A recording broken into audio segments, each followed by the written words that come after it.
Oh yeah, I mentioned another one. There it was. What was it? The S&P 500. Um, where is it? This yeah, SB SB no. Oh, so S&P 500 is an index, right? So it describes the top 500 firms in America. Now, if you look back, all right, someone said to me, I haven't done the sums on it to really verify.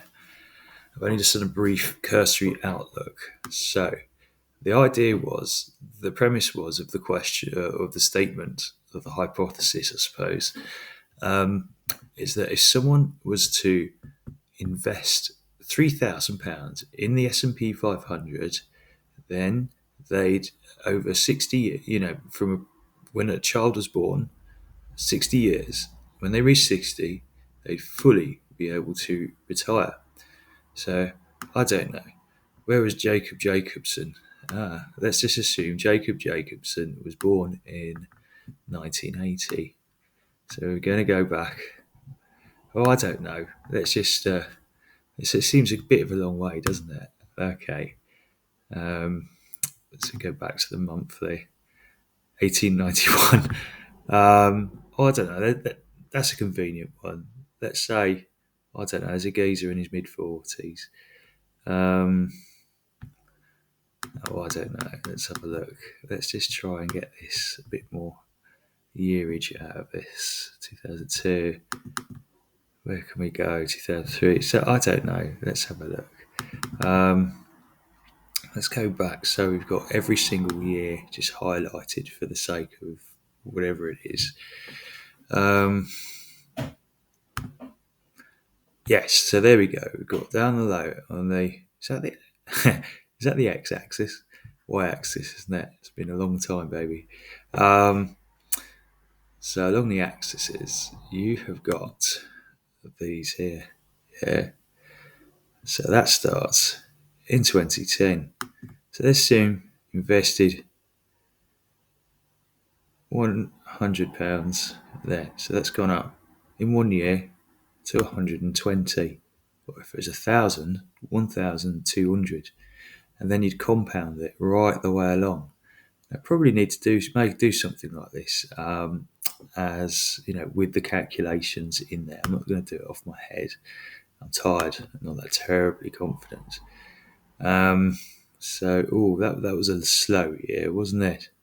Naught point it came up and 0.1% by the looks of things. Yeah. Oh, there.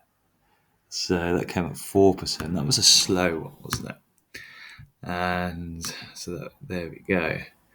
And then there, 19%. Yeah. So that's 19% on top of that. What was it before? 12%. Yeah. Um, so it's all adding up and it goes on and on and on like that.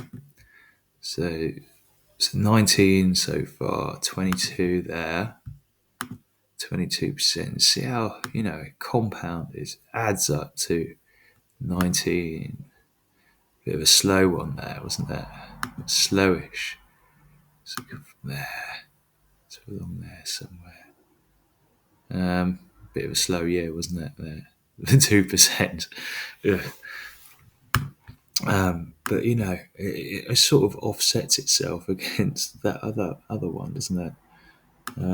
Just take it from the main body to make it easier. There, 17%, 17. Oh, that's a biggie. 23%. These more volatile years as we go, incredible years as we go ahead. Starting there, that's a biggie. 30%.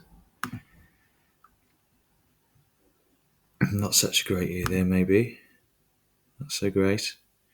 Oh yeah, it was. I managed to get 23 despite the volatility. In essence, that's a hodl, isn't it? People like hodling volatile assets. They believe in them. That's great. But look at that. Hold a bunch of 500 assets just by pumping into there. This year's a bit down, isn't it? Right? But it's only a year so far. So this year, bit of a nightmare year, isn't it? Bit of a bear market this year. Down 9%. But that 9% put against all those previous years is, a person they can roll with the punches there quite effectively, really absorb the heat and the pressure there. Look at the point there where it's dropped below that moving average, that green line. How many times did it drop below that line? Only once on the black swan event has it come down beneath that orange line, the 20-day, and then looking beneath there, the 55. Only once so far. Twice in 20 years. 3 times. 4 times. Oh, that was a hard year, wasn't it? Eh? And then, practically never since before then. And there's other indicators to use to gain just a picture. So just a quick picture of the potential. So I want a Berkshire Hathaway. Berkshire Hathaway. I wonder if there's I'm trying to remember the name of this one. S&P 500 ETF. Let's just see if we got that.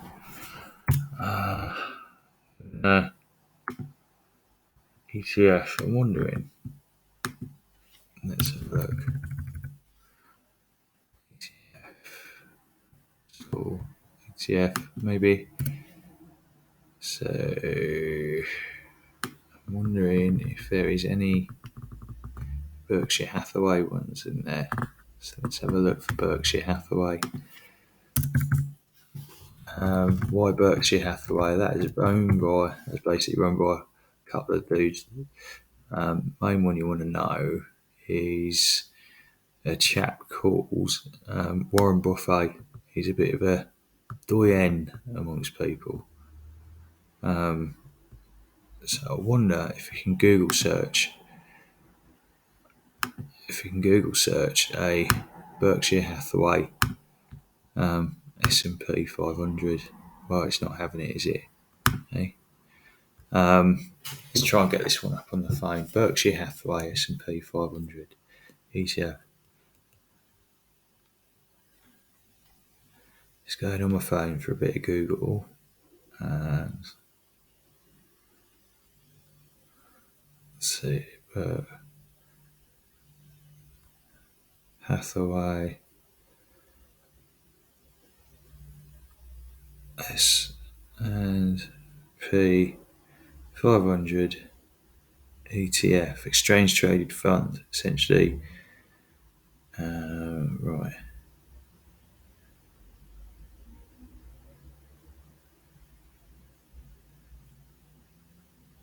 Yes, maybe.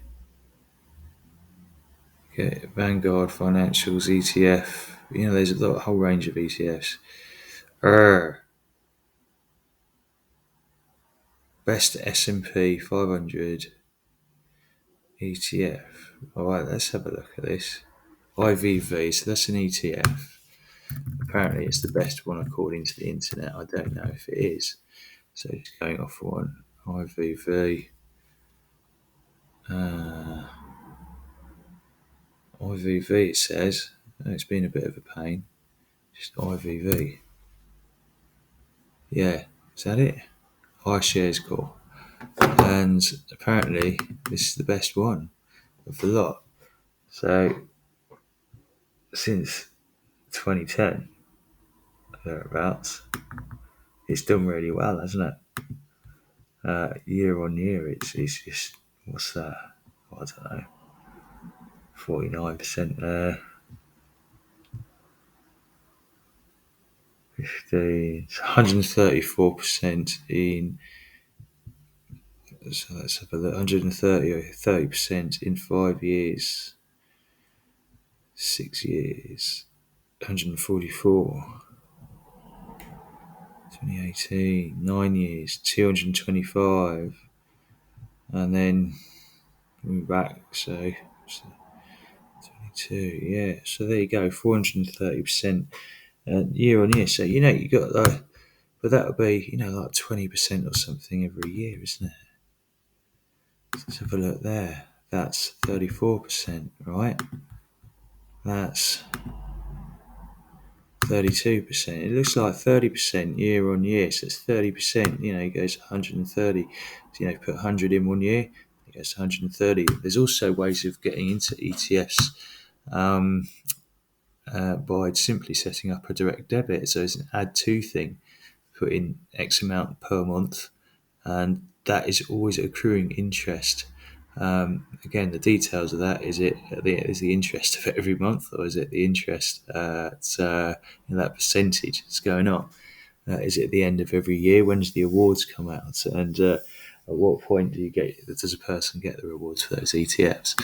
But you know what? Setting up for a certain amount of time, there's probably like time limited contracts, so maybe there's contract time extensions, that sort of thing, with buying those ETFs. And there's charges and all that sort of thing as well. But looking at that, that's a well managed ETF by experts. So getting exposure to stocks and shares, getting exposure to markets.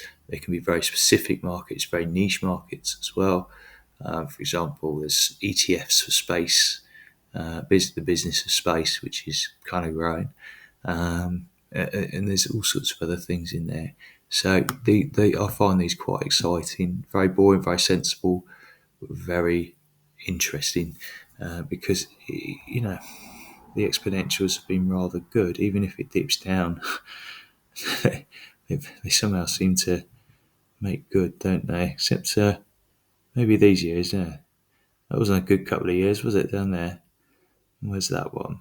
For September 08 to March 09. Shady, twitchy pants, twitchy bum moments. But, they go up and up, don't they? There's so many to choose from, there's so many to shop from, and the performance is really good to gauge by simply getting a trading view chart. There you go, mate. That's my bit of excitement for the evening. Toodaloo.